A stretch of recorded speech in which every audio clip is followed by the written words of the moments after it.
Hey everybody, it's Eric. That's Matt. We're back with another edition of Retro Boxbusters. This time we have, was it 1981 E.T? 82. 82 O-Pee-Chee, right? Yeah, it's the O-Pee-Chee version. All right. You did open this up and take one pack out. Yeah, I took a pack out just to test to see if the gum was fused to the cards, and of course it is. Of course it is. I'll take this stack. You want to take that stack? That's the one that's got the open pack. Okay. We'll stick that aside. So just, when we open them, just take the cards that have the gum on them, get rid of them. But all right. Here we go. 82. 35th anniversary of E.T. This was released June 11th, 1982, and that just come and gone about a week and a half ago. So, or about a week ago. Oh so, man, it is. As you can see, the gum is very sticky. Yeah, so I'm just gonna toss the gum cards over. Okay, we're not gonna try the gum. You can if you'd like. We just ate. That might not be a good idea. Okay, first movie I ever went to the theater to see was E.T. I don't remember it because I was too young. Here's what the base cards look like. All Blue border with stars, and that's one of the more iconic scenes of the film where E.T. and Elliot and his brother are all running from the feds, and they're on their bikes, and of course E.T. makes all the bikes fly and stuff. As you can see, it's O-Pee-Chee, so we've got the bilingual descriptions on the front, and we just double check in the back and see if they have, yes, the bilingual title and description. And of course we've got the lighter stock as opposed to how Topps has a darker graybacks, and the serrated edges, how they were cut, the guillotine cut back then. So that's O-Pee-Chee in a nutshell back then, but here's the checklist. 87 cards? I always love seeing the checklist. Yep. There were no stickers in this product that I can recall. Maybe there might have been with the Topps, but I know O-Pee-Chee didn't have the stickers. They might have actually been put into the set itself. Sure. I know O-Pee-Chee did that from time to time with some sets. Great scene in the movie. O-Pee-Chee O-Pee-Chee. E.T. getting drunk off his ass. Like a community college film school student. And this kind of created a creepy vibe. I remember going to the theater and seeing this, and it was very creepy when Elliot's going out and he's looking to see what's going on and seeing if what's going on out there, and sure, stumbles upon E.T. But yeah, 1982, man, crazy. 35 years ago is crazy to think about. I would have been 8 years old, almost 8 years old when this came out. Saw it multiple times at the theater. Did you really? Yep. And every time we went, it was sold out. We would, and back then, you didn't call ahead and get tickets reserved. It was, you waited in line. Sure. You didn't have online stuff where you could, just reserve your tickets and your seats. You had to wait in line with everybody else. Those are really, really sticky, man. And I got to check. Here's the cover card.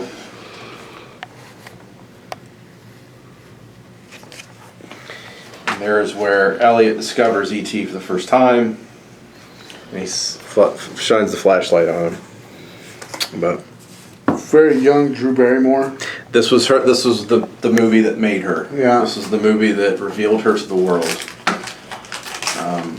Of course, she went on to be in other movies like Cat's Eye and Firestarter, which Firestarter is a pretty cool movie. Good Stephen King novel. And then she had her issues, like many young Hollywood stars do. You wouldn't be talking about her Playboy cover, would you? Just the drug use and the partying and dating Corey Feldman. I think that's probably the worst. That's probably required the most recovery time is dating Corey Feldman. But who knows? Here's another picture of drunk E.T. Oddly enough, looks a lot like my dad in the kitchen with his shirt unbuttoned. Like Murray Goldberg. Yeah, it's just like Murray. All right, don't talk to me. Leave me alone. There's E.T. wrapped up in the blanket with his eye sticking out of there. This was a good year of movies, man. Blade Runner came out that year. Mm-hmm. You had Poltergeist. John Carpenter's The Thing, which to me is one of the most iconic horror movies ever made. Gandhi. In fact, it was Gandhi and E.T. that went head-to-head in the Oscars that year. Gandhi. Bill Kingsley, right? Ben Kingsley. Ben Kingsley. Sir Ben Kingsley. Mm-hmm.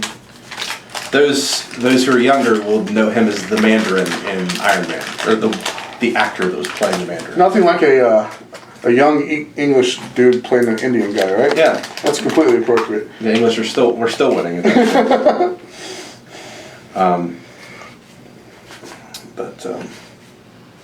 There is a nice picture of a young Drew Barrymore with E.T. She was very young. I think she was 5 years old when they filmed this. Or 5 or 6 years old. She wasn't that old.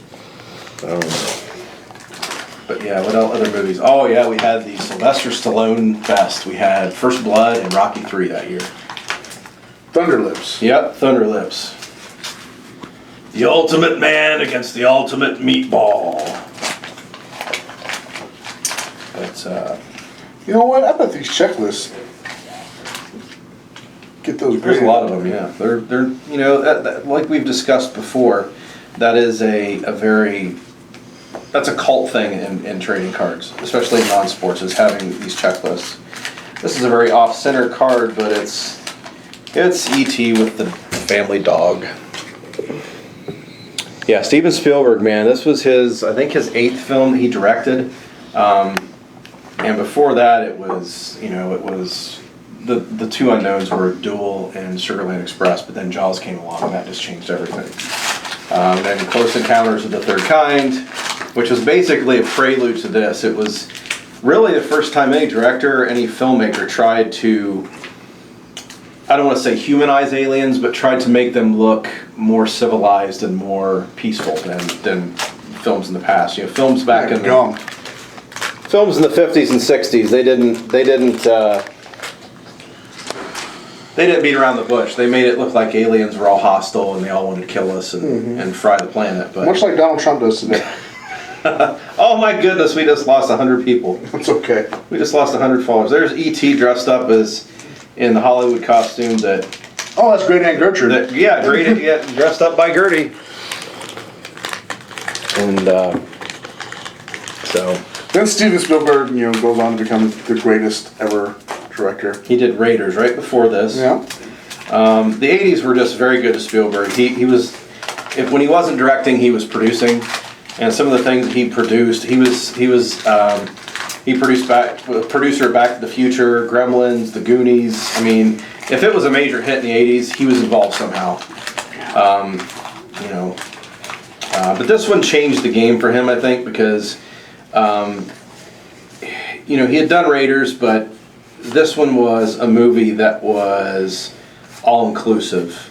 It was, it was for everybody. It was for science fiction fans. It was for family, people wanting to go out and take their kids. There were a couple parts that probably weren't the greatest thing to see for little kids at the time, but there they are during Halloween, celebrating Halloween with E.T. But, it was a good movie for the time. It was the all-time box office leader until Star Wars was re-released in 1997 and took the crown back. This is an early David Blaine magic trick. You can get chair levitating. David Blaine. Well, I'm bringing out all the references. David Blaine, brought to you by Eddie Shack. Here is E.T. alone in the house. That's when Elliot left him alone. Elliot. They didn't have a chance. You couldn't fake being sick anymore, so. Oddly enough, I used the whole thermometer by the light trick several times after this season. How well did that work? Maybe once. Definitely not twice. Yeah. Here is one of the more iconic scenes of the movie. When Gertie kisses him goodbye. She gives him the flower and then kisses him goodbye. Oh, just got that one as well. And that was a tearjerker. I remember when I was going to the theater, seeing people crying in the theater. Here's a picture of my dad staring into the refrigerator. We've all had that blank stare, right? That blank stare in the middle of the night going, all right, if I eat that, I'm going to get diarrhea. It's midnight. I don't want that. Speaking of eating, a hungry E.T. Did you say that one already? No, I sure didn't. Here's where he finally gets the munchies. But yeah, I like the design of this. It's very reminiscent of Star Wars. It looks a lot like the Star Wars border that Topps did for for the 1977 release, and try to get. It would have been great if they would have corrected that whole C-3PO error here in this stuff. Because there is the direct link between Star Wars and E.T. Yep. It's clear. That would be the George Lucas and Steven Spielberg are friends. Mm-hmm. So there's where the FBI agents are. They set up the whole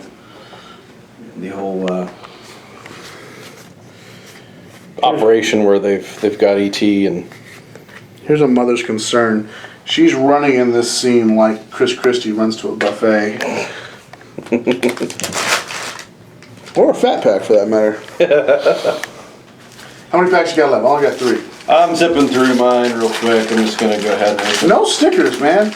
I'm kind of Yeah, no stickers, but, it's... Oh, they were just rushing to get this one out. Yeah. But... E.T. and his gift. I haven't seen this one yet. This is a fairly iconic scene in the movie.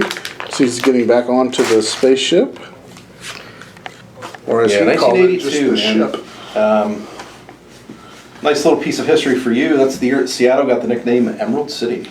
Emerald They had a contest, apparently. Here is another tear-jerking scene when we all think E.T.'s dead, and Elliot's reaching out for him. He just really smoked some green ganja. Yeah.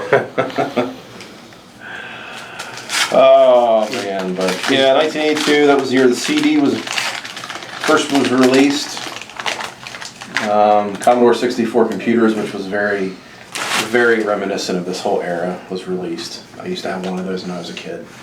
Played video games, did homework, all that good stuff. Atari, yeah. Atari is releasing a new console. Did you see that? It's been 25 years, actually. Yeah, I saw it the other day. That's crazy. I wonder if it's going to be designed, it's going to be reminiscent of the original. As long as they make Pitfall, that's all that matters. That's right. Pitfall was pretty cool. And E.T. happened to be the game that killed Atari. Yes, it was. They put all those games in landfill. Yeah, that was a great documentary. Did you see that documentary? It was very interesting. They found so the basis of the documentary was that E.T. killed Atari, and they got sent out to this landfill. All the consoles got sent out to this landfill in New Mexico, and a guy looked it up, looked into it, and went and excavated them from the landfill. And it was true. It was true. That's so funny. Oh my god. All right, last pack. That's what you got. Let's end here as Elliot is telling E.T. goodbye. I think that's Mike, isn't it? His brother. Was that Mike? Yeah. Oh, that's Mike. That's Mike. Okay, well, here's my dad and the dog again.